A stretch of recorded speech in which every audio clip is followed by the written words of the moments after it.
You're so much more conversational. Like you're an awesome, friendly guy when the cameras are not on.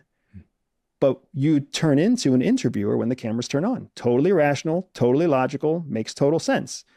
That doesn't mean that you're lying now and you were telling the truth then. It means that the environment has changed, and nobody would know that if there wasn't a baseline. Mm-hmm. Most people that watch you don't ever know what you're like outside of this baseline.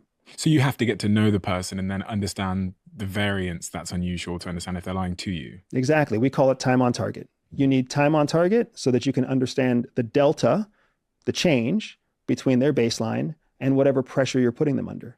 Was there any sort of consistent telltale signs that someone was lying to you in an interaction? Like, you know what I mean? What, certain, nervous things that they do change, what are those variances that you might see that you go, this person's now lying to me? Yeah. So with unskilled liars, it becomes much easier. Because a lot of times with skilled liars, with people who have either learned how to lie through formal training or people who have learned how to lie through the school of hard knocks, when there's people who are skilled liars, it's difficult to find generic tells. With people who are unskilled liars, it's much easier to find generic tells. There are people who you've heard of being on the hot seat. Mm-hmm. It's a phrase we use in Western culture pretty often. Like when someone is under pressure, we call them being in a hot seat.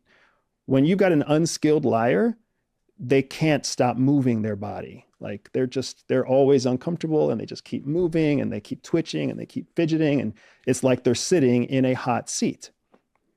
That is one of the biggest tells of an unskilled liar. And again, anybody who's ever had like a 6-year-old or an 8-year-old or a 12-year-old try to lie to them, they know what that looks like. They can't make eye contact. They do a lot of like verbal noises that aren't actual words.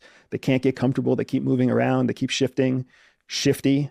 Mm-hmm. Those are all those words came from real world examples of an unskilled liar trying to lie. But you don't need micro expressions of the face or to know which way their eyes are tracking in order to pick up on that.